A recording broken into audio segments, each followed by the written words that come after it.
બિલકુલ ગોંડલને ઘણા છેલ્લા 1.5-2 માસથી જે અલ્પેશ કથિરિયા એમની અણી મંડળી જે સુરત કે અમદાવાદથી 200-500 કિલોમીટર દૂરથી બેસીને ગોંડલને મુર્ઝાપુર તરીકે ચિતરવાનો પ્રયત્ન કરતા હતા અને એમને પણ ખાસ કરીને આજે ગોંડલના મહેમાન અમાસને દિવસે બન્યા હતા.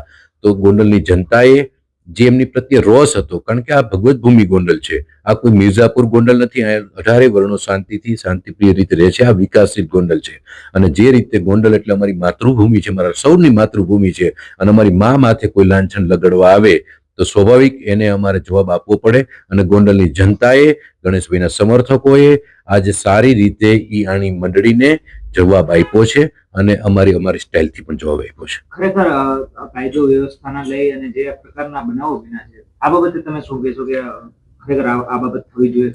બધા જ આક્ષેપો છે, કોઈ એવી ઘટનાઓ બની નથી. આક્ષેપ કરવો બહુ સહેલો છે. હમણાં તાજેતરમાં જ એક આપણે પાટીદાર યુવાન અને એક રાજપૂત યુવાનનો બેનો વિવાદ હતો, માથાકૂટ હતી. સ્વાભાવિક છે, સુલે શાંતિથી બેનું સમાધાન થઈ ગયું છે.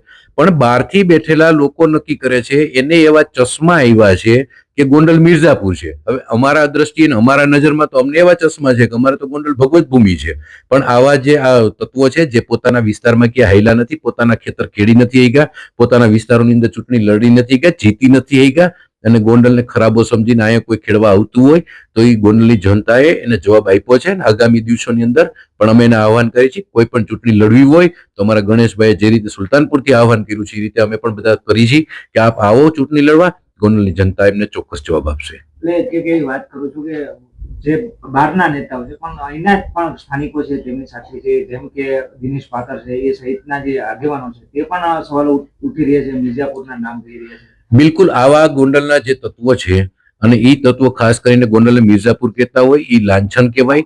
આપણું ગોંડલ આપણું બધાનું હોય, એમાં કદાચ કોઈ પણ વિપક્ષનો વ્યક્તિ હોય, અમે પણ ઘણા વર્ષો સુધી વિપક્ષમાં રહ્યા છીએ, પણ વિરોધી હંમેશા તંદુરસ્ત હરીફાઈ હોવી જોઈએ. આવી રીતે કોઈને ગોંડલને બદનામ કરવાનો પ્રયત્ન ન કરાય.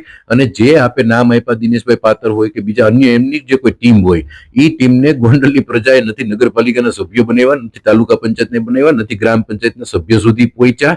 એટલે સ્વાભાવિક છે ગોંડલના લોકો એને સારી રીતે ઓળખે છે, આવી ટીમને, આવી મંડળીને. તમે શું આખો સમગ્ર ઘટનાક્રમ જોવા જઈએ તો જેથી શરૂ થાય અને આજે અહીંયા સુધી હવે આગામી સમયમાં તમને શું લાગી રહ્યું છે કે ક્યાં જઈને અટકશે? જે રીતે ગોંડલને ખોટી રીતે બદનામ કરવાનો પ્રયત્ન હતો એનાથી આ બધો રોષ હતો. બાકી ગોંડલ વિકાસશીલ છે. ગોંડલની અંદર બધા જાણે છે કે ગુજરાતનું સૌથી એટલે મીન્સ ભારત દેશનું સૌથી મોટું માર્કેટિંગ યાર્ડ ગોંડલમાં છે. સમગ્ર ગુજરાતના લોકો ખેડૂતો અહીંયા આવીને પોતાનો માલ વેચે છે, ધંધો વેપાર કરતા હોય છે, બધા શાંતિપૂર્ણ રહે છે.